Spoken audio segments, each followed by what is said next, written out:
d'Afrique des Nations, une participation sanctionnée par une place de vice-champion d'Afrique des Lions, accueilli en héros de retour au pays. Un accueil qui a suscité quand même quelques controverses. On en parle avec nos consultants qui nous ont accompagnés durant toute cette compétition. Moustapha, bonsoir. Bonsoir, cher. Ça va bien? Ça va, alhamdoulilah. Diallo, bonsoir.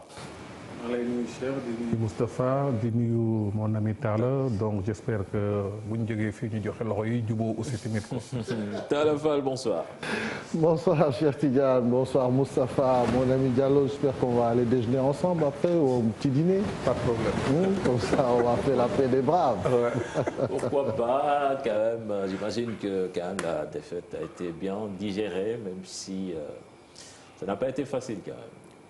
Moi, pour parler sincèrement, je ne l'ai pas encore digéré parce que c'est resté à travers de ma gorge. Maintenant, c'est vrai que bon, avec le temps, j'aurai à pouvoir digérer plus tard. Mais là, dans l'immédiat, jusqu'à maintenant, quand même, je me pose des questions. Je suis en train de me refaire le film du match.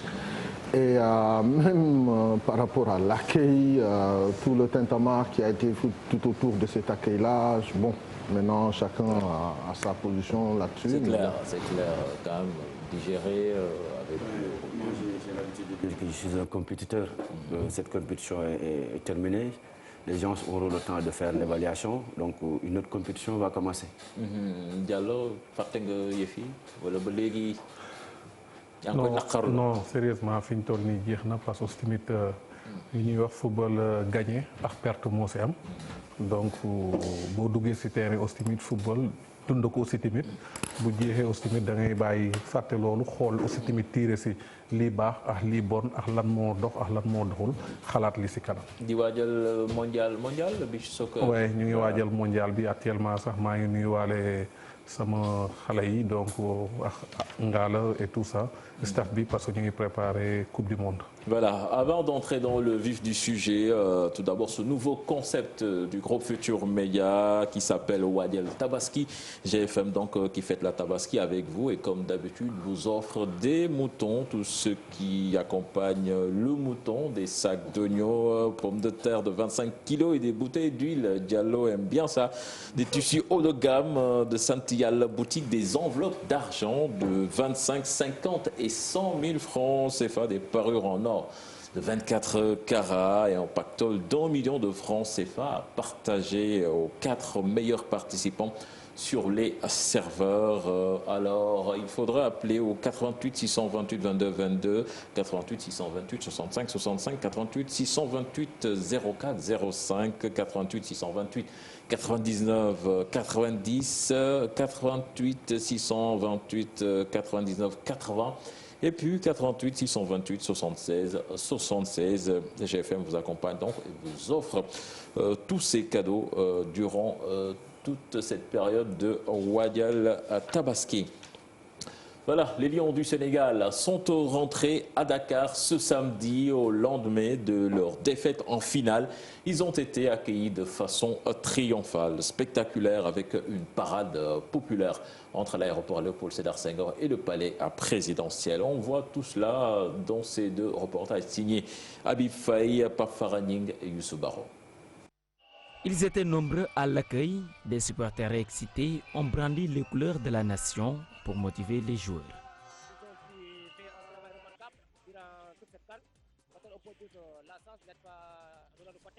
Ils ont fait ce qu'ils devaient faire sur le terrain. Ils ont été au-dessus de tout.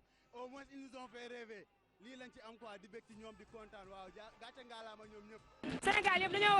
Tous les Sénégalais doivent être contents de la prestation des joueurs. Nous devons prier aussi pour eux. La défaite ne va pas nous affecter. Nous sommes ici pour les motiver. Selon eux, il n'y a pas raison de laisser l'équipe les motiver davantage. Un devoir de citoyen, disent-ils. Nous, aujourd'hui, vice-champions d'Afrique en 2021, nous serons champions au Cameroun. Grâce aux Lions, partout dans le monde, les gens parlent du Sénégal. Ils ont vraiment ici le drapeau national. Encourager les joueurs, Ces supporters sous le soleil ardent de l'aéroport Léopold Sédar Senghor ont attendu plus de 2 tours d'horloge pour voir Sadio Mané et compagnie. Un véritable supporter ne doit pas se décourager. La finale s'est jouée et Dieu l'a voulu ainsi. Nous demandons à la fédération de conserver l'équipe nationale et d'accorder plus de temps à Aliou Cissé.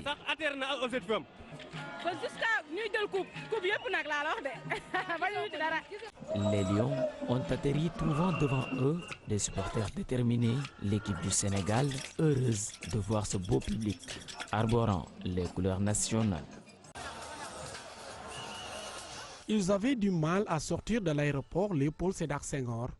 Les supporters étaient déterminés à témoigner leurs encouragements aux Lions du Sénégal. Cette forte mobilisation des Sénégalais réconforte les joueurs après une défaite et une nuit très longue au Caire. Très touché parce qu'en réalité, perdre une finale et être reçu de cette manière réconforte tout acteur du football, tout acteur du sport. Bravo au peuple sénégalais. Et je pense que tout ce qu'on a ressenti aujourd'hui, vous êtes en train de l'effacer. On est encouragé, on est encore envoyé en mission. Et cette mission, c'est quoi? Aller plus loin. Pour les autorités du football, cet attachement du peuple sénégalais envers l'équipe nationale conforte le travail des staffs techniques. Il faut nécessairement consolider les acquis. On aura le temps de le débriefer, mais ce qu'il faut surtout retenir, c'est l'envie de ce pays et de ce public pour avoir ce trophée. Et nous ferons tout ce qui est en nos possibilités pour retourner tout de suite à la conquête de ce trophée.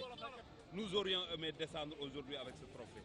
Mais vu cette mobilisation populaire, ça doit encourager les responsables du football, les responsables du sport à redoubler d'efforts, à aller ensemble, à continuer le travail pour le développement du sport sénégalais en général et pour le développement du football. Continuer le travail, quand je dis il faut continuer le travail, cela veut dire qu'on n'est pas au moment où il faut dire celui-là doit partir, celui ne doit pas partir. Il faut continuer le travail, c'est ça le plus essentiel. Les coéquipiers de Sadio Mané ont eu droit à un bain de foule. Difficile même pour les journalistes d'avoir des réactions à cause d'un manque d'organisation et le refus catégorique de la sécurité qui empêche les journalistes d'approcher les vice-champions d'Afrique. Voilà, Talafal, je vous ai bien écouté durant votre introduction et vous avez ébauché cet accueil populaire. Certainement, quelque part, vous y voyez un petit problème. Oui, quelque part, parce que moi, en tant qu'acteur du football et en tant que compétiteur aussi, j'aime bien qu'on accueille quand même ceux qui ont perdu, même que ce soit fait dans les règles, parce que quand même, il y a un peu de mesure. Mais là, c'est dans la démesure, quoi, par exemple, parce que je constate quand même qu'on a même défilé, on s'est même permis de parader, quoi, à la limite. Et ça, je n'ai pas compris. Et ça me rappelle quand même dans l'histoire du football que Saint-Etienne, après sa finale à Glasgow, a remonté les Champs-Élysées en 1976, après avoir perdu contre Liverpool. Ils l'ont fait, mais ils ont été très critiqués en se disant on ne peut pas aller à une finale, perdre une finale et se permettre de parader. Moi, je ne suis pas contre l'accueil, d'encourager les garçons en se disant bon, une finale, c'est une finale, on la joue, on la perd. Mais quand même qu'on soit mesuré, quoi, qu'on ne soit pas dans l'émotionnel. Parce que le sport, le football, c'est une compétition. Oui, mais quand même, ça a été une mobilisation spontanée. Les gens vont dire, c'est vrai, parce que peut-être ils s'y attendaient de voir cette coupe atterrir à Dakar, comme tout le monde, hein.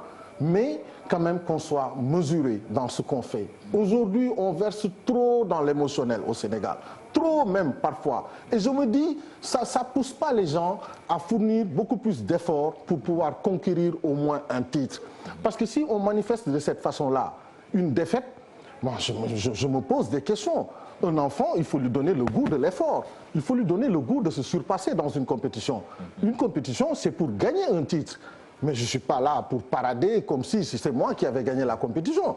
J'ai le droit d'avoir un peu plus de retenue dans ce que je fais, dans cette situation-là. Je vais à un examen, je perds mon examen, et après on me récompense comme si c'est moi qui avais gagné, j'ai été reçu à l'examen.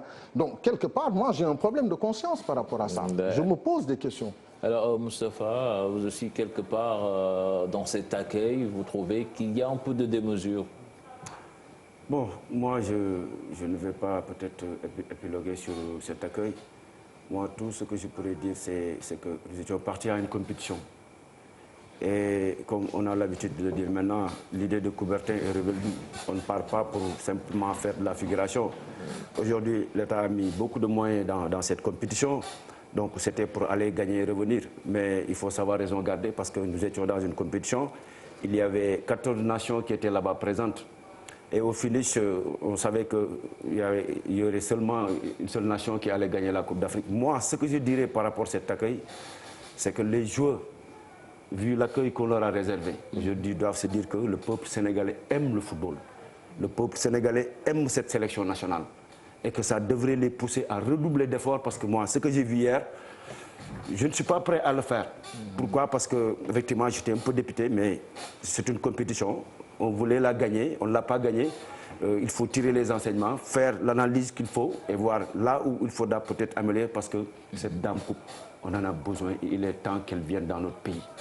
Diallo naka nga jàngatee accueil bi ñi jàpp ni donte war nañ leen tertu mais yëf yi dafa mujj ëpp comme ku gagné te gis nañ sax tey benn journal titré ni on fait des losers quoi. C'est quelque part dafa mel ni noonu la yëf yi demee. c'est-à-dire xam nga ku nekk ni ngay gisee déjà man sama gis-gis mooy par rapport ak li ñu def war nañ leen accueillir mais aussi tamit accueillir bi ñu leen di accueillir dafa am fu muy yem ça veut dire ne supporters yi seen devoir lañ def mais est-ce que joueurs yi au fond li ñu leen doon xaaree dëgg ndax def nañ ko il faut que ñu xoolaat loolu parce que aujourd'hui lii mooy wane peuple sénégalais dafa bëgg football lii mooy wane ne peuple sénégalais dañu nekk ay nit yoo xam ne dañu patient c'est-à-dire ne les supporters ce qui li ñu def mooy seen bëgg-bëgg seen nation mais maintenant pour man après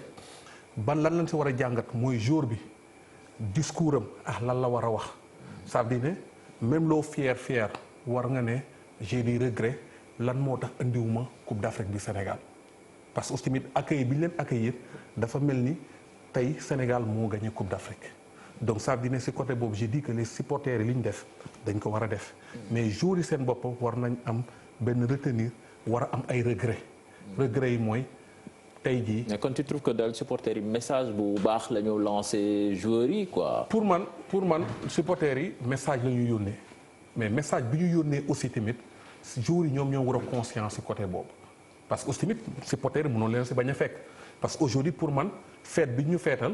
ku gagné coupe lañ koy defal pour être honnête aussi tamit. ku am sincérité ku gagné coupe lañ koy defal. mais yow gagné loo coupe peut-être nag on est deuxième en Afrique c'était super mais li ñu gënaloon li ñuy xaar mooy pendant des années ñu ngi daw ci benn coupe d'Afrique on n'a jamais gagné suñu morom jaar nañ fi suñuy grand frère jaar nañ fi ñun jaar nañ fi ñeneen jaar nañ fi on s'attendait pour coupe bi ñëw Sénégal loolu moo doon message bi. aujourd'hui coupe boobu jëluñu ko. c'est un match de football ça arrive mais quand même aussi joueurs yi nañ xam ne lii message la bu ñu leen lancé boo xam ne ñoom il doit pas être fier dans ce côté c'est-à-dire war nañ fier ci supporters yi mais nañ xam ne leur côté ñoom li ñu waroon def mooy il fallait indi coupe bi Sénégal. moi ce que je constate c'est-à-dire que on en a parlé et reparlé moi je me rends compte qu'on n'est pas un peuple exigeant très honnêtement et je parle en toute sincérité parce qu'un peuple exigeant doit exiger à ce garçon-là cette dame coupe, il faut la gagner. On vous applaudit, mais on est dans la mesure, quoi. On ne va pas vous faire célébrer comme si vous étiez des héros. Non, ils ne sont pas des héros. C'est celui qui gagne qui devient héros. On n'a pas gagné. Pas des héros non plus. Non, c'est ça la réalité. Moi, un peuple exigeant aurait poussé par rapport à cette génération-là, leur poser comme condition, avec tout le talent que regorge cette équipe-là, de leur dire, mais écoutez, on vous accueille à l'aéroport, c'est bon, on vous félicite. Et ça, c'est la moindre des choses, des politesses qu'on peut faire à cette génération. Mais on n'est pas exigeant, très honnêtement, parce que nous, on se contente de peu. Dès qu'on arrive en finale, ça y est, maintenant on fait la fête, on rigole, c'est beau, la prochaine sera la bonne, et on ne va pas analyser de manière froide. Parce que quand on veut progresser dans la vie, il faut analyser de manière froide. Et c'est ça qui fait les grandes nations de foot. On est exigeant par rapport à des joueurs ou à des compétiteurs. Je pense que les dirigeants vont s'y atteler à cette analyse quand même. Peut-être moi, là où j'ai des inquiétudes par rapport à ça, moi, qu'aujourd'hui, les Sénégalais devaient être satisfaits. Pourquoi? Parce que l'objectif pour cette CAN a été d'aller jouer la finale.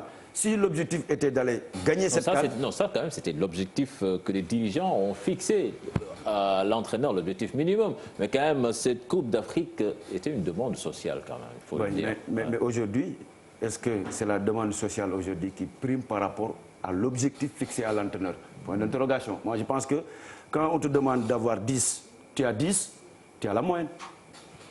Tu as la moyenne. Maintenant, si, laisse-moi terminer. Tu as 10? Non, je te coupe parce que tu dis... Laisse-moi terminer d'abord. Parce que quand tu as la possibilité d'avoir plus de 10, ça, tu n'attends pas. Moi, aujourd'hui, je me suis posé des questions par rapport aux objectifs qui étaient assignés à l'entraîneur. On a aujourd'hui un groupe qui devait pouvoir nous amener cette coupe. L'entraîneur ne s'est pas contenté tout simplement de s'arrêter à la finale. Parce que qui aimerait mieux gagner cette coupe qu'à l'UCC? Le peuple sénégalais avait besoin de ça. Mais regardez par rapport aux supporters. Je pense que ce que vous avez venu de dire, Diao, c'est extrêmement important. Les supporters ont donné un message très fort aux joueurs. On a vu les Ivoiriens au retour d'une campagne africaine. Ils ont été mis au garde-à-bout par le président ivoirien. Mais ce qui est sûr et certain, moi je pense que est-ce que ces joueurs-là, ils méritaient cet accueil? Est-ce qu'ils ne méritaient pas cet accueil? Moi je pense que le plus important aujourd'hui, c'est qu'ils décortiquent exactement le message lancé par les supporters. On a vu Allez Casa, même si tu mènes Allez Casa, ils continuent à supporter. Est-ce que les supporters devaient aller accueillir les joueurs? Moi je pense que le plus important aujourd'hui, je suis entièrement d'accord, on aurait pu être plus exigeant avec nous. Ne pas s'arrêter à simplement aller jouer une finale. Parce que s'il fallait aller jouer tout simplement une finale, on aurait pu prendre des joueurs au Sénégal. Parce que tu l'as dit, comme dit Pierre de Coubertin, l'essentiel c'est de ne pas participer seulement à la compétition parfois. Parce que aussi, si on doit aller dans une compétition avec une génération où tu as les meilleurs aujourd'hui joueurs africains ou même de classe mondiale dans une équipe, moi, je dois avoir la prétention de pouvoir gagner cette compétition. Justement, Diallo, avant de finir sur la question. Oui, man li ma mën a wax foofu taala xam nga sànq yaa ngi wax ak Tafa déjà dañuy njëkk a xam ne ñoom gars yi bi ñu fiy jóge que ce soit que le ministère que ce soit que la fédération lenn la ñu objectif la ñuy joxe ne en finale. D'abord ñoom même avant ñu fiy jóge loolu même bi ñuy def favori finale lañ ñu wax. waxuñu ko bi mais il faut que au moins mu dem finale. Aujourd'hui man je suis contre seulement que finale par rapport à équipe bi ñu am. Pour être honnête, on doit gagner ce final-là. Dañu war a gagner coupe bi parce que l'objectif loolu la war a doon dëgg la wala dëgg mais par rapport à ce que les supporters font li supporters def pour man dafa war a nekk message boo xam ne duñu war a lancer booy yi ñoom ñu xam loolu mais je suis entièrement d'accord waruñu contenter rek parce que dem nañ final Coupe d'Afrique. Parce que ce qui est important mooy bi pendant des années lan la ñuy wër Coupe d'Afrique. Le Coupe d'Afrique, tey ñëwagul ba Sénégal tey jii kon man pour man on ne doit pas contenter c'est juste pour aller juste en finale on doit contenter pour gagner coupe parce que coupe bi moo si am solo. Et c'est ça que le peuple sénégalais doon xaar ba fi ñu toog nii quand même. Voilà, ça ne s'est pas arrêté cet accueil. Talla, le chef de l'État, qui a offert chaque jour de cette équipe nationale 20 millions de francs CFA. On parle également de passeport diplomatique.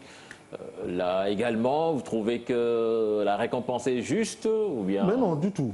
Très honnêtement, moi je suis un acteur du football. Je vois ce qui se passe dans ce pays-là en tant qu'acteur du football, en tant que dirigeant du foot. Et quand on voit ce qui se passe aujourd'hui, je me permettrais même de faire une petite parenthèse par rapport à Teungueth FC qui vient de déclarer forfait. Parce que n'ayant pas de moyens pour pouvoir compétir en Coupe CAF, en Coupe d'Afrique. Donc, on ne peut pas non plus perdre une finale et gérer toujours dans l'émotionnel. Et c'est ce qu'on est en train de faire. C'est-à-dire qu'on est en train de faire de ces garçons-là des contre-exemples. Parce que pour moi, on doit éduquer par l'exemple. On éduque par l'exemple. Un garçon, quand il travaille très bien à l'école, on le récompense.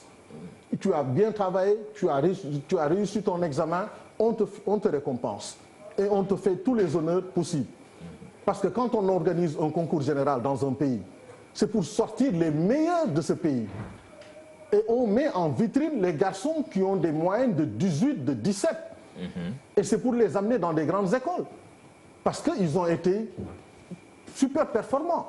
Mais on ne peut pas perdre et après être récompensé comme si on avait déjà gagné cette coupe-là. Moi, ça, Je n'arrive pas à me situer là-dessus. Diallo xam naa ne tey di nga ànd ak sa waay parce que yéen ñii yow mii yaa ngi nekk ci beneen équipe nationale bu Sénégal da ngay dem gagner Coupe d'Afrique pour ngeen am audience palais sax problème la fii comparaison n'est pas raison mais quand même tamit quelque part. mais bien sûr damay ñëw fi mu waxee parce que dëggatim boo ko gisee da nga koy laal aussi parce que aussi tamit tey man comme ni ma ko waxee moom si football bi la nekk man. tu as fait comme atteint comme objectif. Donc à partir de ce moment moi je comprends pas pourquoi quand tu perds on te récompense comme celui qui a gagné. À partir de ce moment quand on éduque on doit éduquer par l'exemple. Dans toutes les familles au monde quand tu as une famille les garçons qui travaillent le mieux à l'école sont les mieux récompensés dans une famille. Et ça fait des jaloux et c'est pour te pousser à te surpasser davantage l'année prochaine. Mais par rapport à une compétition dont on sort aujourd'hui, on te récompense comme si c'est toi qui as gagné. On te donne tous les honneurs de l'État. Maintenant, qu'est-ce qui manque? C'est peut-être même une légion d'honneur, tant qu'à faire. On n'a qu'à faire ça, donner une légion d'honneur à ces garçons-là. On leur donne 20 millions, passeport diplomatique, tous les avantages possibles de l'État. Voilà, Moustapha, c'est vrai que Khalis Ken du ko doyal comme on dit, mais c'est pas des crèves la faim non plus, c'est 20 millions quand même. Bon, moi je ne parlerai pas de l'argent hein, parce que je pense que d'abord dem gagner Coupe d'Afrique ñibbisi mënoo récompenser nit ki lu ëpp honneur bi muy am ci réewam c'est-à-dire que joie liesse populaire bi muy créé ci réewam loolu mënoo ko natable. Je pense que d'abord le joueur en question il doit être très très conscient par rapport à la mission. C'est comme un soldat qui va en mission. Mais le problème c'est que est-ce que quelque part on se trompe pas d'objectif? On veut un football performant alors que on tue le travail pratiquement à la base. Laissez-moi le travail d'abord. Quand aujourd'hui on donne des passeports diplomatiques à des joueurs, moi je pense que ça, c'est comme donner un passeport diplomatique à un ministre. Parce qu'il a une fonction et ça peut leur faciliter les déplacements aériens. Parfois, on a vu des sélections se déplacer. Am ay difficultés ay jours yoo xam ne déplacé parce que problème de passeport la passeport bu expiré etc. tout ça. Je pense que le fait de donner ce passeport diplomatique à ces joueurs su ñu ko mënoon étendre ba ci au niveau sax des autres sélections je pense que ce serait une très bonne chose pour faciliter les déplacements des joueurs. Leneen li mooy xaalis neex na trop. Ils étaient partis pour une mission. Qu'est-ce qui a été prévu en cas d'atteinte d'objectifs? Parce que tey jii ak lu ñu mën di wax aussi mënoo wax dara entraîneur mënoo wax dara fédération parce que il y avait un objectif qui était très clair. Man tey là où je me pose des questions mooy aujourd'hui on se croit pour une grande nation de football au niveau africain alors qu'on ne l'est pas encore. J'avais dit dans les plateaux précédents que les meilleurs on va les connaître à la fin de la compétition. Et l'Algérie a montré qu'elle était la meilleure équipe de par ce qu'elle a montré parce que xoolal parcours Algérie même su fekkee final bi sax doo ko on dit que dafa tricher mais li wértu wër mooy xaalis bi président bi jël jox joueur yi loolu mënuma cee wax. On va parler des sportifs. mais ma une minute rek tu sais que xam nga tey jour loo ko defal da ko mérité pour être honnête passeport yi pour man dañ ko mérité mais dama bëgg tamit boo nekkee si dëkk ngay jiital nga yamale. c'est-à-dire ne loolu mooy jox motivation ñeneen ñi parce que aussi. on ñu Mamadou loolu mënul nekk nag. xam nga moo tax mu wax loolu. non mais bàyyi ma Tafa bi nga sànq dogguma la comme sànq. ñaan naa la ko tuuti rek. le football restera le sport. non Tafa le football restera le football. tout à fait engouement bi muy créé au niveau mondial. Tafa da nga may dëgg ma àggali parce que sànq da nga wax dama la ne man li ma wax dafa clair. munoo comparer samay kàddu dañu ko xam ne munoo comparer football. ak benn sport. man j'étais professionnel. man dama défendre Sénégal sol maillot Sénégal. munoo comparer football ak leneen mais dama la ne yeneen sport yi fi nekk tamit ñu jéem si bàyyi xel parce que y a de certains sports xam ne dañu leen abandonné et ça c'est pas bien pour un pays. c'est ce que j'ai en train de dire li ma wax pour ñu dégg ko c'est-à-dire munoo leen comparer mais yeneen sport yi nga bàyyi xel si ñoom. injustice baaxul c'est pas bien parce que mën na la xañ sax leneen looy wut. mais moi ce que je comprends pas. c'est-à-dire aujourd'hui on va nous parler de donner 20 millions à chaque joueur donner des passeports diplomatiques. Mais est-ce que nous, on se réfère à ce qui se passe dans le monde? Ces garçons-là, ils ont tous les privilèges et les avantages quand ils veulent voyager. Maintenant, si on a des couacs au niveau de notre organisation interne pour pouvoir faire voyager ces garçons-là en temps et en heure. On se rappelle que c'était une demande de Moussa Sow. Ça, c'est nous. C'est nous. Maintenant, dans tous les grands pays au monde, dans toutes les grandes nations du football, on ne donnera jamais à quelqu'un, parce qu'il a été footballeur, tout ça, parce que maintenant il faut lui donner un passeport diplomatique. Pour faire quoi? Il a été ambassadeur, il fait sa mission, il fait son job. Il se gagne de l'argent que personne ne gagne. Il le mérite amplement. Mais pour en faire des gens, parce qu'il leur faut des passeports diplomatiques. Ils l'ont mérité. Mais comment ça? Ils l'ont mérité. Comment? Mais dans tous les autres pays du monde, pourquoi ça se passe pas comme ça? Parce que qui dit défendre couleur au Sénégal. Mais tout le monde l'a défendu. Tout le monde l'a défendu. Les internationaux dans toutes les autres disciplines. C'est pas la même chose. Toutes les autres disciplines ont gagné des titres. On n'en a jamais donné des passeports diplomatiques. Tu parles toujours des internationaux. Des internationaux et des gens qui ont gagné des titres en basket comme dans d'autres disciplines, mais ils n'ont jamais s'il vous plaît, s'il vous plaît. Tout le monde c'est des anciens internationaux, nous ne comparer Kenen. Il faut que nous clair. Mais en quoi? C'est des anciens internationaux, ils ont mérité. Mais man si may expliquer moi sport yi mëno bolé yépp sport yi nek ben mais au moins nga xaw leen yamalé touti. Voilà. Ça c'est le rôle de l'État. S'il vous plaît. Une précision. Il y a eu des internationaux qui ont eu des passeports diplomatiques. Bien sûr. Mais n'empêche. Il y a des gens, des députés ou des gens qui ont des passeports diplomatiques. Non, ça c'est un autre débat. Les internationaux, c'est quoi? Les gens qui défendent les couleurs du Sénégal. Des élus du peuple. C'est des ambassadeurs. S'il vous plaît. Non, c'est pas n'importe qui. Moi, il y a un député, d'un côté, un président, internationaux. Mais toutes les autres disciplines, qu'est-ce qu'ils font? S'il vous plaît. Ils n'ont pas de mérite. Ils n'ont pas de mérite. Je suis d'accord avec toi. Et alors? Je suis d'accord avec toi. Et alors? Arrêtons quand même. Arrêtons. On fait trop dans le populisme et dans le notionnel dans ce pays-là. Football. On a bien compris. Mais au moins, il y a une discipline. Comme exemple, le beach soccer, comme handball, comme basket, ils ont mérité de certains détails. Mais ils ont gagné des titres. Mais c'est ce que j'ai dit. Et ils n'ont rien eu. C'est bon. On va continuer l'émission. Et là, on va parler de football, vraiment de football.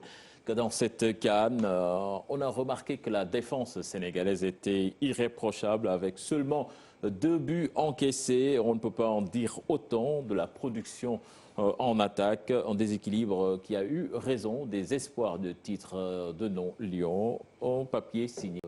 Vous aimeriez jouer tout le temps sans arrière-gauche de métier, comme vous l'avez entendu sur le papier, Sabaly, qui certes faisait partie des meilleurs de ce groupe, mais qui n'est pas gaucher de nature. Vous savez ça, c'est la loi de la nature. Hein? Il y a beaucoup plus de droitiers que de gauchers dans la vie. Mais si on a la possibilité d'avoir un gaucher qui a les qualités, qui a les capacités de faire ce que tu veux, je pense que on ne demande pas mieux, mais par moment, le football aujourd'hui, je pense que quand vous parlez du côté gauche, aussi bien sur le plan défensif qu'offensif. Vous parlez peut-être de l'homme de couloir à gauche, le centre gauche.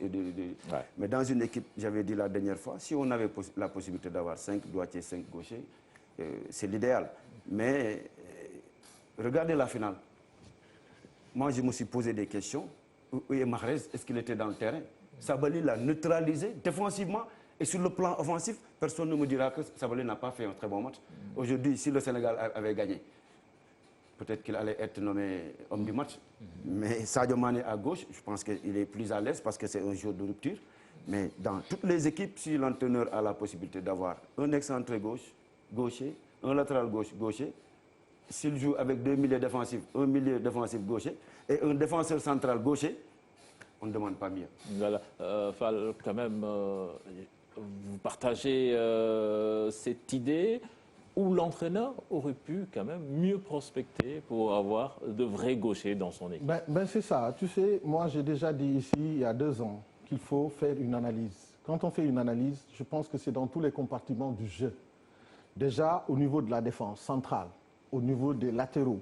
C'est-à-dire qu'il fallait chercher les bons profils, faire un diagnostic sincère, mais pas complaisant. Et je me demande, est-ce qu'au niveau de la direction technique nationale, les gens se donnent la peine de regarder ce qu'on a manqué et ce qu'il nous faut plus tard.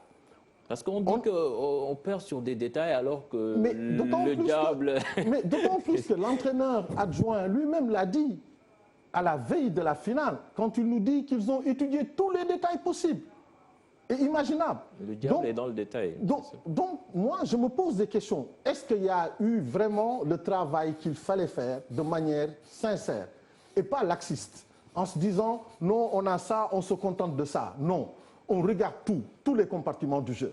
Parce que Diallo l'a dit ici une fois, à la veille de la finale, ou je ne sais plus, entre Moustapha.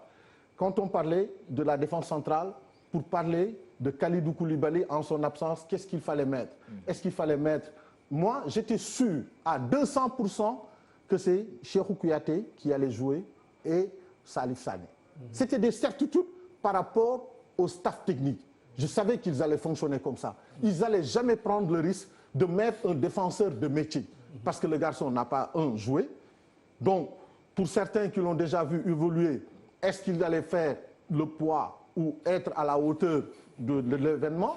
Ça, c'est encore moins sûr parce que quand on a un joueur, il faut regarder réellement le profil, le comportement, le mental, comment il doit réagir. Parce que c'est ça aujourd'hui le football moderne. On analyse tout, les réactions des joueurs, comment ils sont dans l'émotion, comment ils sont quand ils sont dominés, comment ils réagissent quand ils sont menés au score. Et tout ça, c'est des aspects importants pour pouvoir sélectionner un joueur. Mais par contre, moi je me pose la question, est-ce que dans ce domaine-là, on a eu à faire le diagnostic complet pour se dire, aujourd'hui, un Sabali, quand on regarde, quand il joue en championnat de France, il est 10 fois plus à l'aise et il apporte beaucoup plus sur le côté droit que sur le côté gauche. Maintenant, il a dépanné sur le côté gauche. Certes, il a fait une très bonne campagne de cadre. On est tous satisfaits de ce qu'il a eu à faire. Mais est-ce qu'on n'aurait pu pas avoir mieux en ayant un autre latéral gauche de métier et Sabali à droite? Voilà, Mamadou Diallo, yow naka nga gisee couloir gauche équipe nationale Sénégal gis nañ fi comme par exemple le premier match contre Algérie bii bi ñu encaissé foofu le jóge erreur défensive la même si Sabali s'est bien repris par la suite mais équipe bu toll ni Sénégal est-ce que war na manquer arrière gauche de métier? Mais non, regardez encore le but que nous avons encaissé contre l'Algérie. Il ne faut pas dire que c'est du côté gauche. Regardez le joueur qui a marqué, il était où? À l'entrée de la surface de réparation. Seul, il n'y avait personne qui était sur lui. Je parle du premier match. Hein. Oui. Ouais. Mais le débordement a eu lieu sur mais le côté gauche. Un latéral ne peut pas annihiler toutes les actions offensives de l'adversaire quand même. dinaa ko jël léegi mais Diallo ñëwal ci. man li ma mun a wax foofu mooy wax naa ko au début man Sabali bu doon man maay décider. Depuis Marseille Pape maa ngi lay nuyu. Cheikh maa ngi lay nuyu may nuyu sama gars yi. Voilà Pape final bi xam naa ni déception bi réyoon na loolu waaye après nan nga mujjee dundee yëf yi. xam nga ñetti point dama dégg léegi ngeen di waxtaan ci ñetti point parce que bu ñu demee ba ñëw dañu war a wax lu tax gagné wuñu parce que Seck dafa wax léegi lu am importance parcours Algérie du parcours Sénégal bokkuñu parcours yoon bi Algérie jaar nga xool ko fi mu jaar ba ak si final bokkul ak Sénégal parcours ak ñun techniquement lan moo ñu manqué ba tax gagné wuñu def naa ci loolu la ñu war xool teg DTN bi teg entraîneur bi wax leen li tax parce que comment tu peux jouer une finale am benn bal nga am si surface bi mooy bi Mbaye Niang di coup de goal bi di ko kii ñu empêché de que dès la première minute te amul benn bët bu ko résoudre pour nga mën détour kii bi parce que say attaquant ñaari sentinelle kii yi dañ leen sevrer kii bal bi ak siwul si ñoom ñu am staff technique bu yaatu bi nga xam ni kenn war na ko si mënoon gis nii la ñu war a résoudre problème parce que duñu varier on a voulu jouer toujours pareil techniquement ñu analyser que froidement ak xel mu dal ba pare bëgg avancer xam lu nu mën gagné loo bu ñu waxee beneen point bi bu ñu waxee supporters yi aussi parce que may baalu on a trop de profane on est trop événementiel nous vivons le foot nous suivons le foot on se suffit pas d'une finale ñam fa pour rek mun dalloo suñu xel moi j'ai vu mon fils pleurer j'ai pas pleuré j'ai dit que moom ñun dañu tàmm déception dañu ës moo tax dam ñu naqadi trop mais dañu àgg bay verser ay larmes parce que tàmm nañ ko mais li ñu am avec tout le respect que je dois ak staff technique bi sa technique bu ngandee mën nga gagné parce que sabaru Aliou Cissé rek doyul même bu fekkee ni kii na war nañ ko étoffer avec de très grands techniciens ak bët yu leer ñu muy rectifier pendant le match problème boobu la ñu am. si passeport diplomatique yi aussi am na pays yi nga xam ne boo fay dem en Afrique pour am visa parce que ñun bëggoon nañ dem Égypte mais suñu visa daf doon génn le vendredi matin mënuñu dem ak suñu passeport sénégalais duñu mën dem mais boo amee passeport diplomatique si saa si doo dem ci wuti visa loolu aussi baax na si sportif yëpp nga xam ni daañ problème bu ñuy résoudre loolu quoi pour ñu am passeport diplomatique loolu laa doon participer te lan laa bëgg ñu débattre techniquement ak ñu am xel ñu wax nànk pour mën avancer bañ werante boobu ba pare ñu werante dëgg suñu kii bañ naxante man vraiment loolu laa gëm quoi. Voilà, merci Pape dégg nañ la pour revenir à cette arrière gauche là. On peut dire que c'est le choix de l'entraîneur parce que quand même, je ne dirais pas que c'est le mal qui persiste, mais cette situation, on le vit depuis plus d'un an. Parce que depuis plus d'un an. Oui, depuis plus d'un an. Donc ça veut dire que parce que quand dans la génération 2002, Omar était droitier, il jouait à gauche. Moi, je pense que aujourd'hui, pour revenir un peu. Mais sauf qu'en 2002, on avait Ferdinand Coly qui excellait sur le côté droit.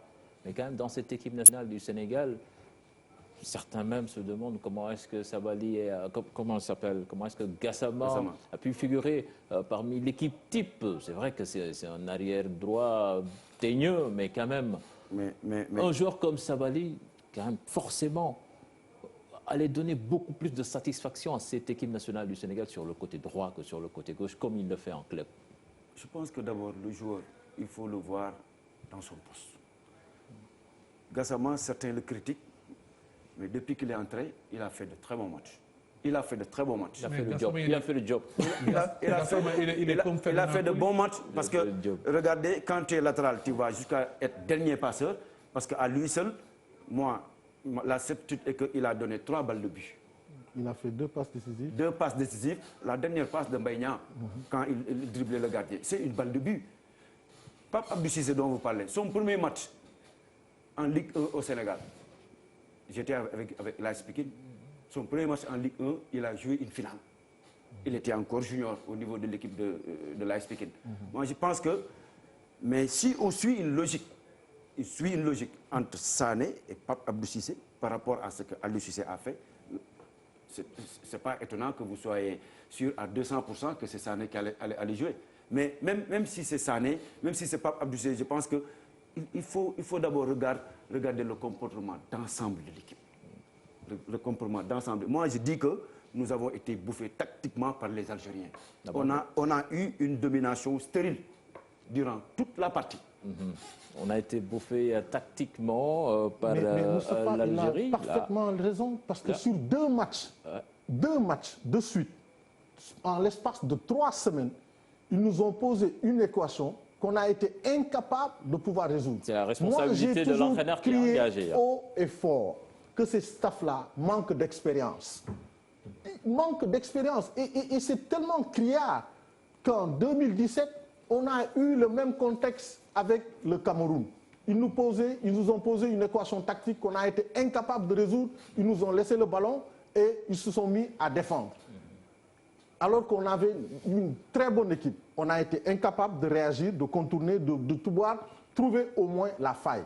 Donc ce qui veut dire qu'aujourd'hui, le problème qui se pose, c'est-à-dire que dès qu'on rencontre une grande nation du football, on l'a vu l'exemple avec la Tunisie, on l'a vu l'exemple avec aujourd'hui l'Algérie qu'on a rencontré 2 fois dans ce tournoi-là, on a été incapable de résoudre cette équation tactique-là. C'est pourquoi j'insiste et je le dis depuis des années, pour moi, un staff, il doit avoir un minimum d'expérience. Moustapha, lui, il ne me démentira pas. Aujourd'hui, on a fait venir un garçon comme Youssouf Dabo, mais c'est parce que le garçon, il est au quotidien. Il entraîne au quotidien. Il apprend au quotidien. Et ça, Moustapha ne me démentira pas. Lui, il a fait des clubs, il a voyagé un peu partout. Et maintenant, il s'est étoffé, il a grandi et il a pris de la bouteille par rapport à son métier de coach parce qu'il en a appris. Et aussi, la pédagogie, c'est hyper important. Quand on veut être un entraîneur, il faut d'abord être un pédagogue. C'est quoi être pédagogue? C'est pouvoir transmettre la connaissance. Et c'est ça qui fait aujourd'hui la valeur marchande aujourd'hui d'un Mourinho qui était traducteur et qui a gagné des Ligues des Champions partout. Hervé Renard, qui n'a pas joué comme grand joueur et qui a gagné 2 Coupes d'Afrique. Et des exemples comme ça, il y en a. Voilà, des Gérard Houllier, on en a connu dans le football français. Il était professeur d'espagnol. Voilà. Et il a géré le Paris Saint-Germain avec toutes ses stars. Merci Talla. Bon, quand même, cette question, je l'avais prévue pour finir, mais la tournure du débat me pousse à la poser. Dès maintenant, l'avenir d'Aliou Cissé dans cette équipe nationale du Sénégal, sa reconduction doit-elle être une évidence?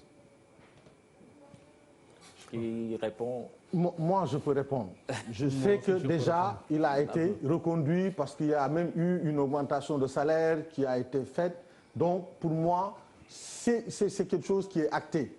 Moi, mon inquiétude demeure et restera toujours. Ce staff technique-là manque d'expérience. Il n'y a pas des hommes chevronnés. Oui, mais quand même, ce staff technique est symbolisé par l'entraîneur Aliou Cissé. Et forcément, il sera entouré des hommes qu'il veut et qu'il a choisis. Mais vous savez, cher Tidiane, on est dans un pays où on a eu un président qui nous disait « l'émotion est nègre et la raison est élève ». Nous, on est encore dans l'émotion. On va se dire « c'est un guerrier, c'est un fils du pays ». On n'en disconvient pas. On n'a rien contre ce garçon. Qu'il soit sénégalais ou pas, que ce soit demain Moustapha Seck qui soit à la tête de l'équipe nationale, mais on va apporter notre contribution pour le développement du football sénégalais. Encore une fois, que les gens comprennent que ce n'est pas un problème de personne.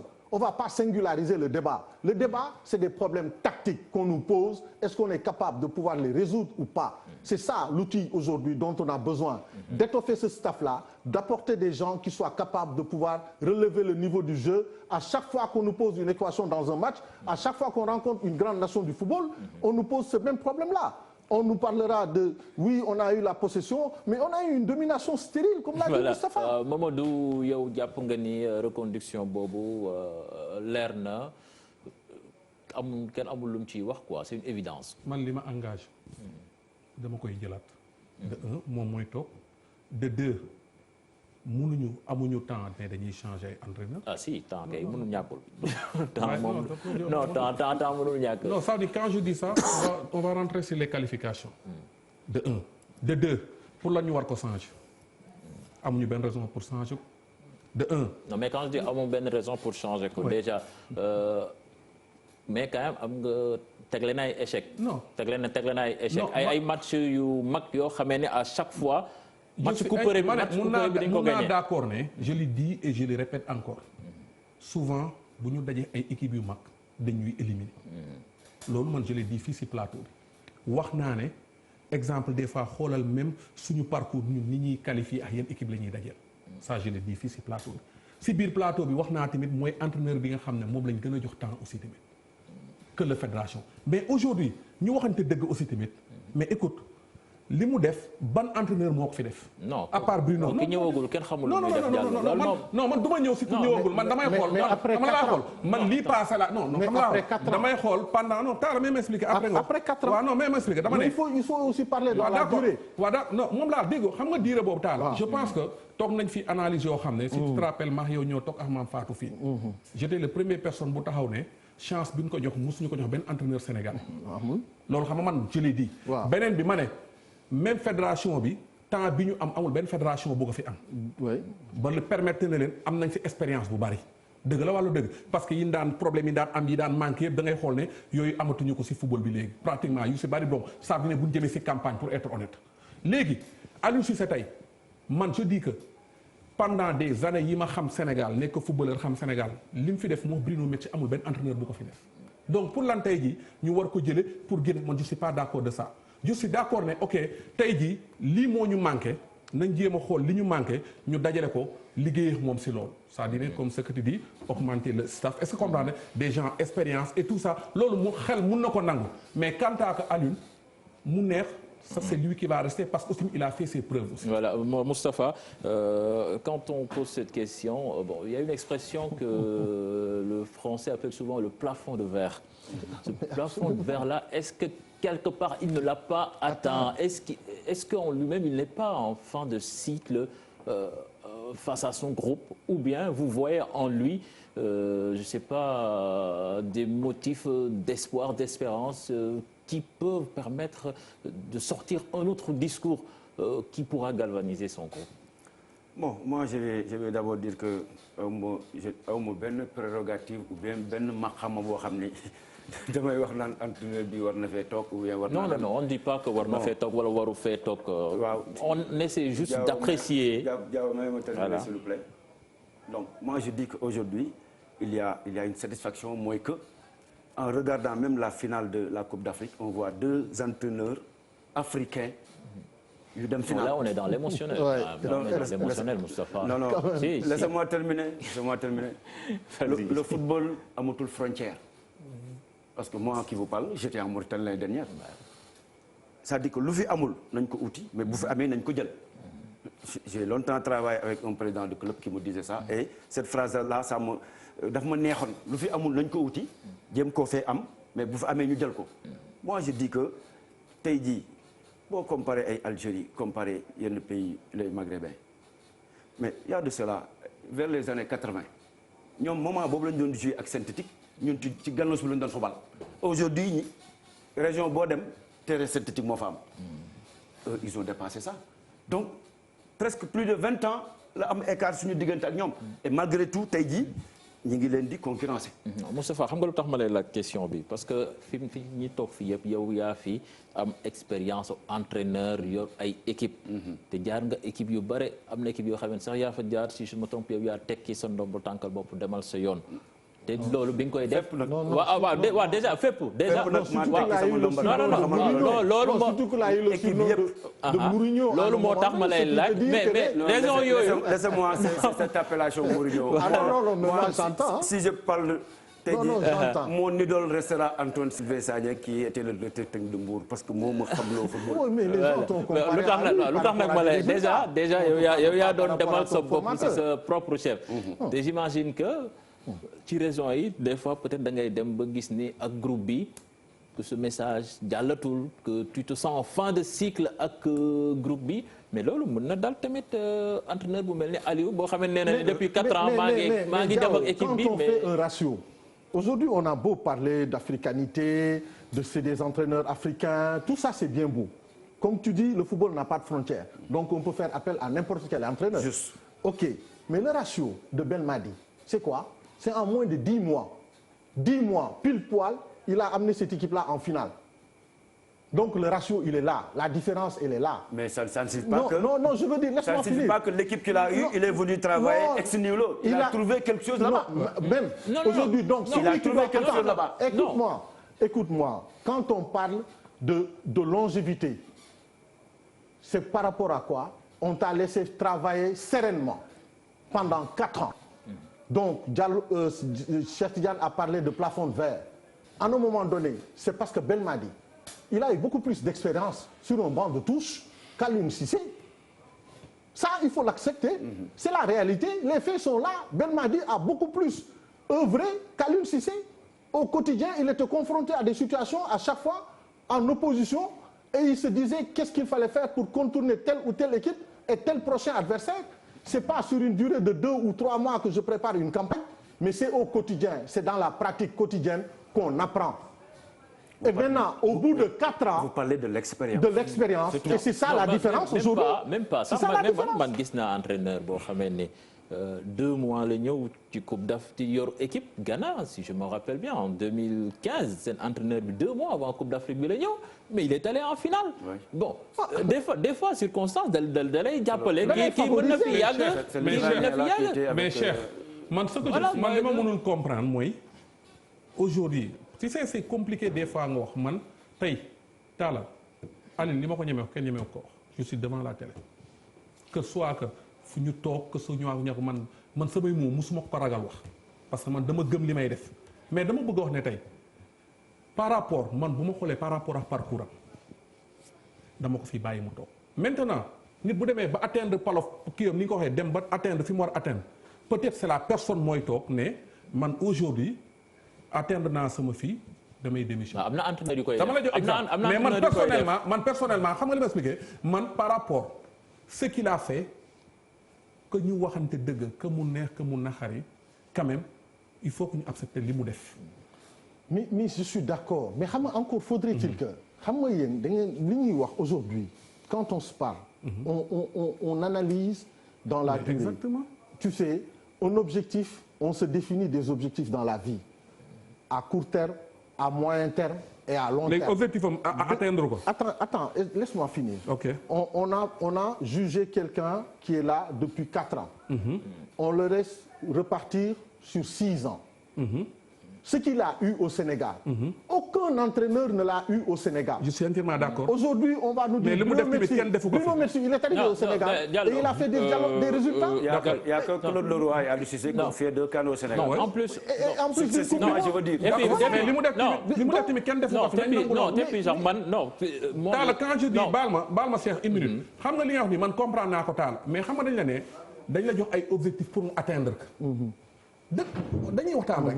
biñ ko njëkkee indi fan la toogee quart de finale non dëgg la wala du dëgg Cameroun éliminé ñu quart de finale objectif biñ ko jox lan lañ ko jox. Avec quelle équipe? Non, quand on perdait, non, il faut analyser froidement parce que quand tu dis non, l'objectif, on nous dit mais l'équipe, man boobu maa njëkk a critiqué non mais man maa njëkk a critiqué équipe boobu parce que man maa ne. l'effectif qu'il a. Quart de finale boobu man maa taxaw ne waruñ ñu éliminer sur une bloc bas kii li may wax xam na ko Cheikh Tidiane man maa njëkk a critiqué léegi dama lay jox mu continuer ak équipe bi objectif bi ñu ko jox lan la que mooy arriver en finale wala jël coupe. 2 ans après. waaw non tu rencontres une autre équipe qui défend en bloc bas et tu te fais éliminer. mais rek xoolal man xamal la laa wax. tu te gagnes 2 fois de suite ko jox en aller comme au retour. Talla foo ñu def objectif yi ñu ko jox. waaw atteindre na ko mooy na dem yóbbu équipe bi coupe du monde yóbbu na équipe bi coupe du monde laaj ñan ko finale mu jël coupe wala mu àgg finale àgg na fa. léegi nag am na ay éléments yoo xam ne yi nga wax je suis entièrement d' accord avec toi dama la koy wax bu baax bu leer mu d' accord loolu am na yoo xam ne d' accord naa sax yow mais objectif am bu ñu waxantee dëgg da ko atteindre mais quand même man je répète encore ñun Sénégal tout le temps j'ai remarqué saa yu dañuy ay équipes yu mag dañuy am problème pour génn. mais Diallo xam nga débat bi sax liñ tax ñu gën ko poser ce n' est pas pour jàng bilan entraîneur bi ak li mu def ndax baax na wala baaxul Di Matteo dafa yore Chelsea en 6 mois. mu gagné Ligue des Champions ak Drogba mais taxul ni bi loolu jeexee dafa dem kenn xoolul ni dafa gagné lii wala dafa gagné mais li ñuy wax mooy est-ce que Aliou mi ngeek suffisamment d'influx pare na discours am est-ce que ba léegi mën na ko nan lañ koy waxee ti renouveler ba mu mën a. mais boo nekkulee si groupe yow mënoo xam yow mënoo ko xam fi ñu toll nii. non aujourd'hui dafa mel ni comme yow dundoo biir groupe.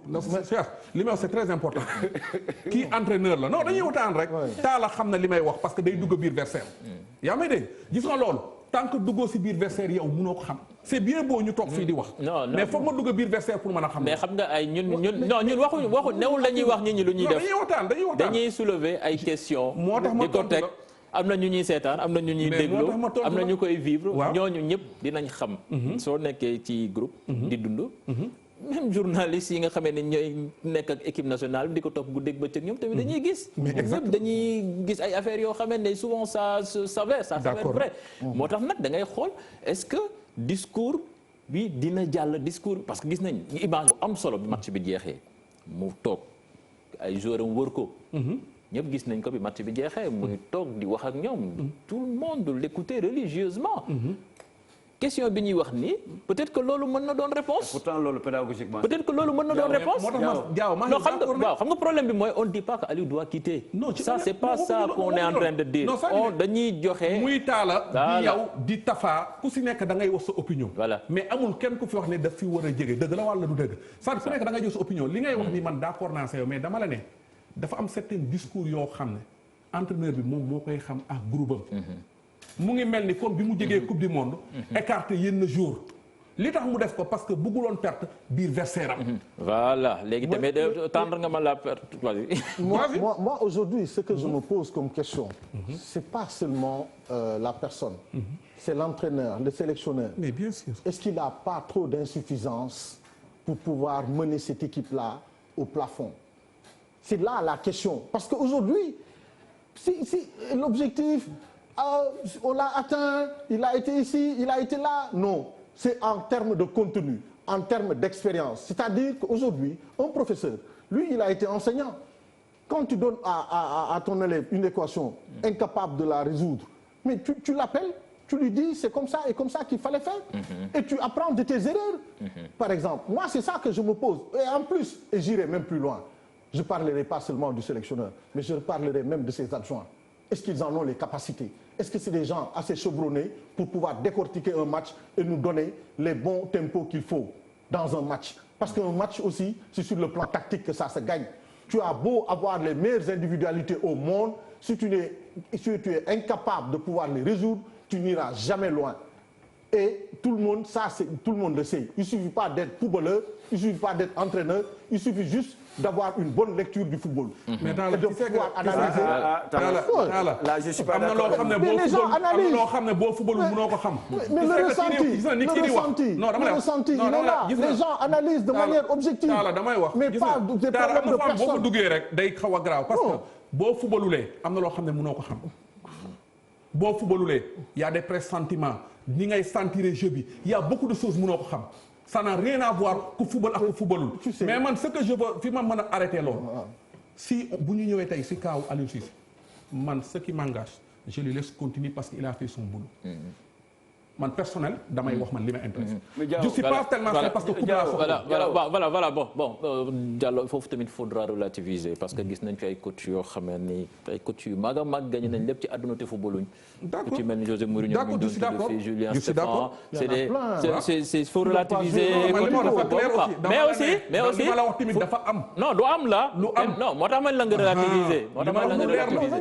c'est pas question tu es un bon joueur tu es un bon entraîneur. c'est pas pour rien ñu teg la fii. non c'est pas question tu es bon joueur tu es un bon entraîneur. c'est pas question tu es un mauvais joueur tu es un mauvais entraîneur. dañoo waxtaan rek non mais dama la bëgg wax tamit ne loolu yëpp xam naa taal mais dama ne la am na loo xam ne boo nekkulee si terrain bi mënoo ko xam. voilà Moustapha on parlait tout à l'heure de discours qui doit passer ou qui ne peut plus passer mais aussi cette équipe nationale du Sénégal forcément elle aura besoin de changements, quelques changements dans cet effectif et vous voyez Aliou l'homme idéal pour opérer ces changements. Je n'ai pas compris la question. Non, je dis que forcément, il va y avoir des changements dans ce groupe. Mais bien sûr. Diallo l'a annoncé tout à l'heure. À la sortie du mondial, il a sorti certains cadres de son groupe. Et là, certainement, à la sortie de cette compétition également, d'autres vont partir, même si là, on ne parlera pas de raisons disciplinaires. Vous savez, la vie d'une équipe, la vie d'une sélection, elle est cyclique. Elle est cyclique. Quand je dis elle est cyclique, moi que dafay dem ba benn moment boo xam ni dafay nekk ci apogée. Jambar a eu à avoir une équipe boo xam ni ci 10e année bii la feeñ ci la gagné championnat bi mais l'après-cycle c'est des choses à calculer. Donc tey jii Aliou, j'ai discuté avec lui, il n'est pas réfractaire par rapport à ça. Tey jii il sait qu'il y a des joueurs qui tapent à la porte de la sélection nationale. S'ils font un bon championnat dans leur club, s'ils sont performants, mais rien ne l'empêche de les appeler. Par contre, il y a d'autres qui ils sont sur la pente. Il faut qu'ils acceptent de céder la place aux autres parce que aussi, non, c'est la décision de l'entraîneur. Je pense bien. Mais moi, ce que j'insiste, et je me répète encore une fois, c'est-à-dire que quand on a des entraîneurs qui n'ont aucun passé sur le banc de touche, c'est ça son importance quand on veut coacher. C'est important dans la vie. Un Bogar, qu'est-ce qu'il peut apporter d'extraordinaire à Aliou Cissé? Moi, je sens plus l'apport de Youssouf Dabo parce qu'il est au quotidien confronté à des situations. Et Aliou a eu à le remercier vivement et devant tout le monde en disant que son apport, et il lui remercie. Aujourd'hui, ça veut dire que quelque part, l'expertise locale est là. Mais un Bogar, il n'a jamais entraîné aucun club. L'expérience, ça se cultive quand même. C'est important quand on peut apporter un plus. Pourquoi les gens s'étoffent avec un staff assez large? C'est pour donner des points de vue différents. Mais Jacquet a gagné la Coupe du Monde avec 33 entraîneurs. Mais aujourd'hui, même dans le comportement autour de lui, Cheikh Tidiane, même dans le comportement mental, aujourd'hui, on sent que quelque part, on a des lacunes à ce niveau-là. Mentalement, on doit nous apprendre à avoir l'esprit de la gagne. Oui, mais ça, ce n'est pas que... C'est quelque chose quand même que... Ce n'est pas inhérent à l'équipe d'Aliou Cissé. Parce que man mënuma comprendre ak tey lu ma ko mun a pas faral li sama point de vue si moom man mënuma comprendre tubaab yooyu nekk si ginnaaw man je dis man damay wax honnêtement vérité bi man je suis pas du tout d'accord. beneen bi aussi tamit li ngay wax am na loo xam ne lu ma siy d'accord ak lu ma sul d'accord mooy gis nga staff bi war nañ jël ñu bari certaines personnes d'expérience comprendre boo tolloo si yenn événement yi ñu ñëw ñu dimbali la. parce que lan moo si am solo le problème c'est pas le problème de Aliou Cissé. c'est pas le problème de Talla c'est pas le problème c'est le problème bu Sénégal la. absolument comprendre c'est un kon ça patrimoine dit national. exactement am na ay points yoo xam ne man je suis entièrement d'accord ak yow. man le premier des choses bi man personne ne nous empêchera de dire ce que l'on pense par rapport à cette équipe là. première chose bi ma jël on paye des impôts comme tout le monde. on est de bons citoyens. et encore une fois si on parle d'étoffer le staff c'est parce qu'on se rend compte que le staff là manque d'expérience. man si point boobu dinaa si d'accord parce que man personnellement j'ai toujours compte ëlbatiku xool sama juste renseignement ëlbatiku sama banc gis ñooñu fa toog. man sama point de vue laay wax. mais Mamadou boo tuddee couleur rek. couleur day xaw a kii quoi. non dafay am benn aspect. moi je pense que aujourd'hui ça dépend dégg-dégg. non aussi bu wax la dama ne man je préfère pas parce que fi may waxee am na yeneen personne yu nekk fii yu mënoon nekk foofu. mais je parle pas de couleur. non bon mais. te bu ma neexee sax ma ne couleur parce que gisoo benn équipe bu coupe du monde wala benn équipe nationale bu benn africain dem di entraîner j'ai plein droit de le dire. mais Mamadou vous avez quitté le Sénégal. d'accord mais diwuma loolu parce que sama doole lañ jël parce que dañ xam ne j'ai les qualités moo tax. mais Aliou aussi. non dañuy wax c'est que Régis Boga. non. soxla na man ne li ma ko défendre fii wala li ma ko non mais li Diallo doon wax léegi rek vu de groupe la peut-être que Aliou moom muy dund ak moom peut-être que moom mi ngi gis li ko Bogarde di andil bon là y a que lui qui sait quoi. On va progresser avant d'aborder la toute dernière question de cette émission spéciale. Dans cette CAN 2019 des joueurs attendus ont confirmé. Mais avant de parler de ça, on parle d'abord du bilan chiffré du parcours du Sénégal. 2019, des joueurs attendus ont confirmé, d'autres se sont révélés. Il y a eu aussi ceux qui n'ont des tops et des flops du Sénégal durant cette compétition.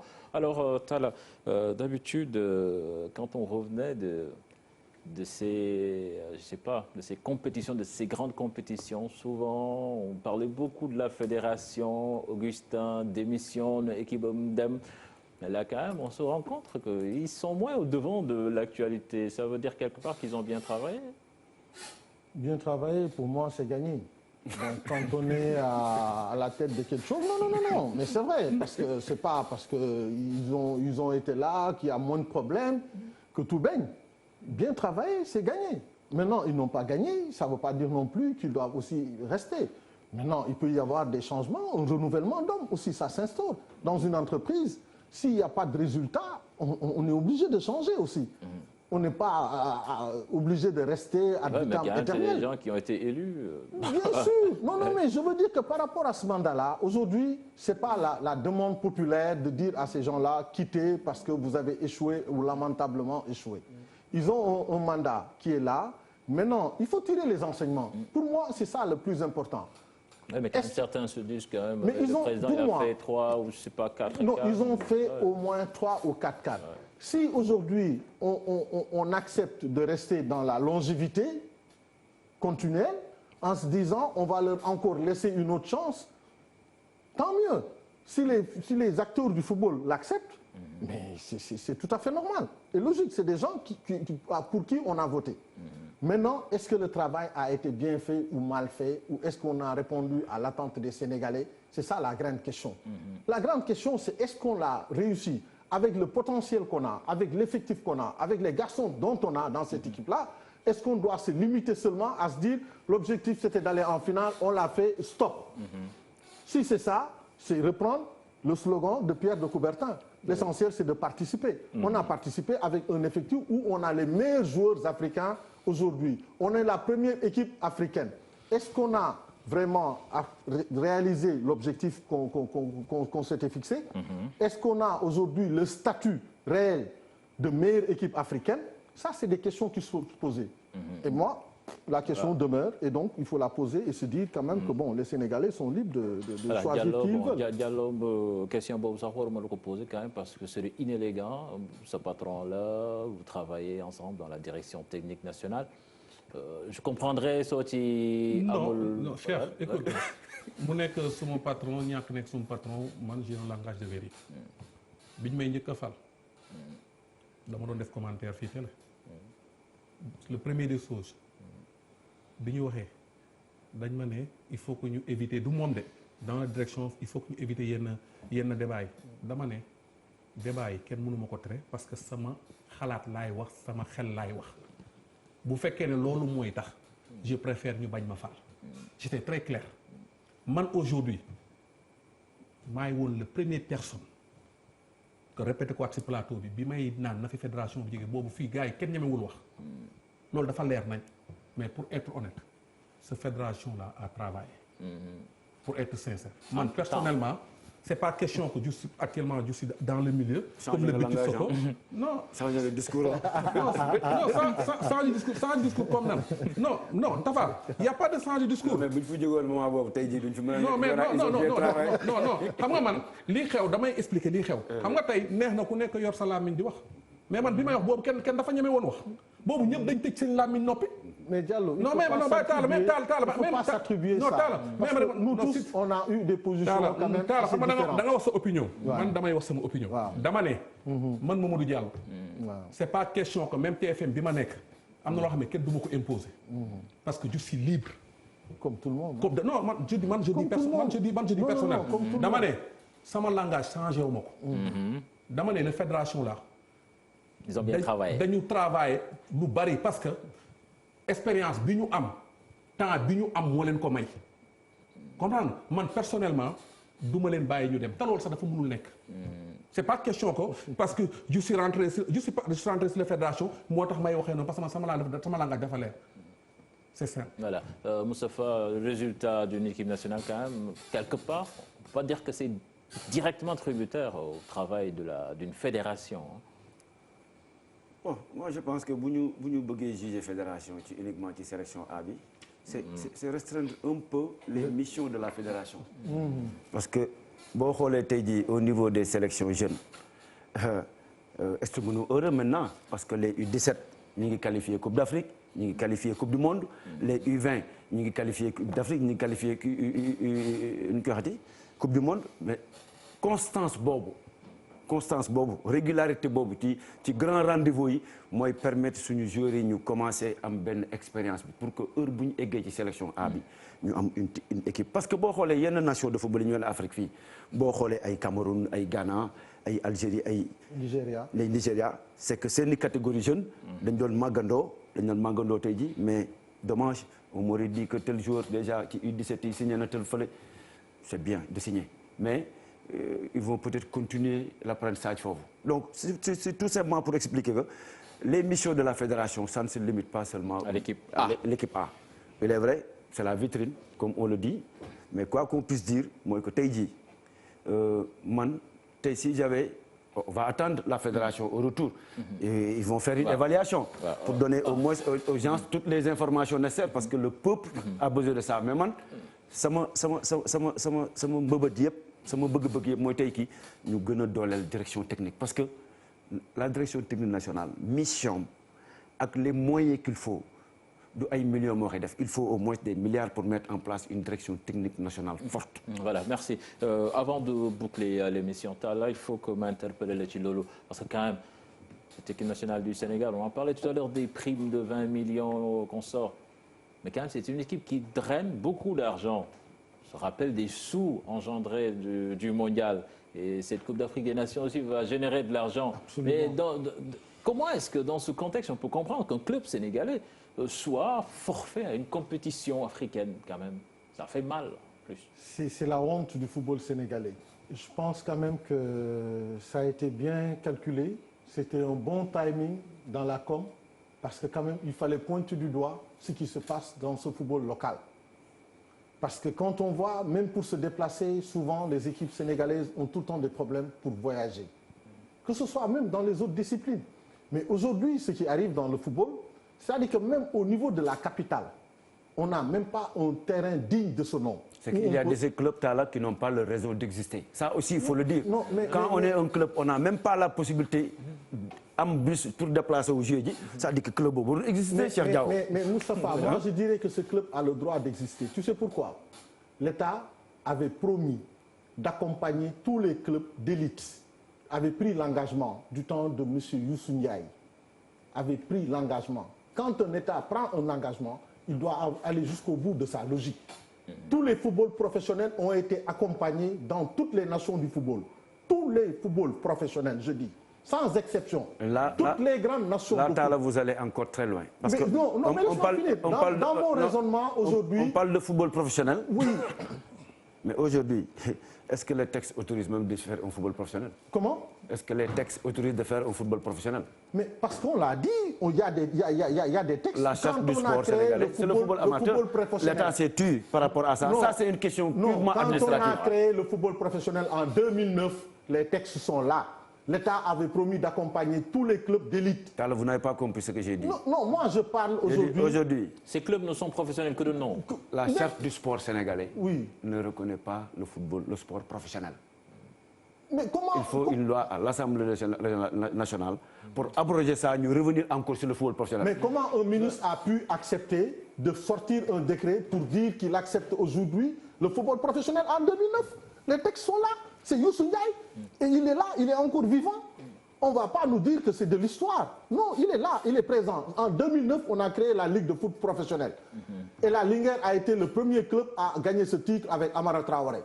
Donc aujourd'hui, on ne pourra pas dire dans tous les clubs au monde, tous les footballs même, je dirais, que l'État a eu à accompagner. Quand on rencontre des équipes marocaines, ces équipes-là ont au moins un minimum de 1 million de subventions d'euros.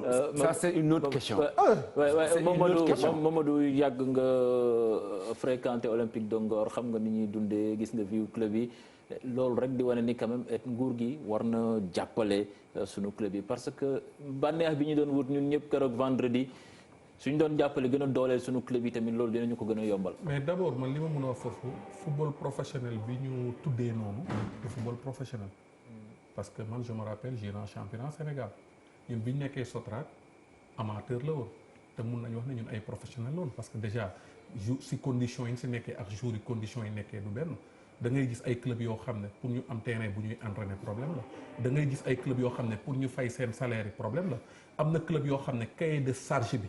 même la ligue professionnelle xam nañ ne ñii engagé wuñu ko ñu bàyyi leen si kon man je pense que li ñuy def noonu xel mënu ko nangu parce que c'est une façon boo xam ne ëllëg bu jour bi waree génn ñu ne tey bu ñu ko waree transfert c'est une équipe professionnelle temps la war a jël taal loolu je pense que yaa ma ko gën a xam.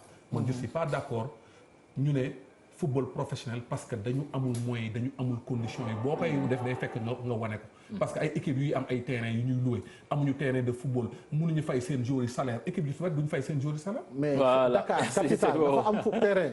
Dakar capitale du Sénégal amul terrain boo xam ne tey boo doon organiser compétition internationale nit mën na fa jouer. ah kon on n'est pas des équipes. Thiès la ñuy mujjee dem pour jouer ji. Léopold Sédar Senghor baaxul. Demba Diop problème des infrastructures. Caroline Faye ci ñetti terrain la CAF homologué. ñetti terrain yooyu yëpp tey benn fonctionnaire lu ci. mais Talla estimons-nous heureux et quand je dis estimons-nous heureux moi j'ai fait la Guinée j'ai fait la Mauritanie. voilà c'est bon da ngay xool ñi ci kaw waay dama xool ñi nekk sama ginnaaw. dafa wax la tuuti am na fu ñu tolloon. am na fu ñu tolloon. aujourd'hui dans chaque région il y a un stade. ça c'est déjà des avancées. moi je suis un agent du ministère. je comprends bien ce que je te dis. je comprends bien ce que je dis parce qu'à un moment donné mais les pays maghrébins nous dépassaient de très loin.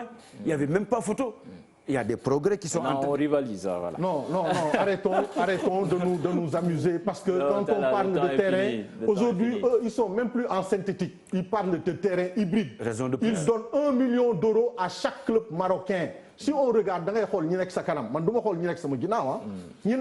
les exemples, moi j'éduque par l'exemple. L'exemple, c'est ceux qui font ça le viendra, Diallo, ça, non, doy na. Heure bi jot na, réalisateur bi may bousculé.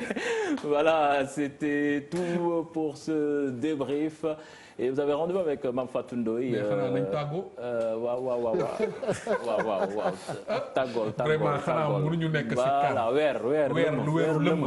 toog fii may xuloo Talla tey ma xuloo Moustapha. mais kii du ma ko bàyyi nag réalisateur bi nee na nga gaaw. non di xuloo donc vraiment damay remercier sénégalais yi ñu doon seetaan yëpp. di remercier monde bi yëpp aussi tamit. di wax ne bu fekkee ne juum nañ si ay kaddu ñu ngi koy jéggalu mais li ñu fi tax a toog luy avancé no football Sénégal li ñu fi tax a toog mooy joxe kaddu yoo xam ne pour mën a wan nit ñi lu bari parce que man damay génn nit ñi di may arrêté si yoon bi. surtout di wax ak man des fois gars yi ne ma sa français yi ngay làkk ma ne leen man amul problème man da Sénégal yi dégg rek li ma bëgg a wax Talla maa ngi lay nuyu di la ziare léegi nag fi mu ne nii armée yi nañ ko teg.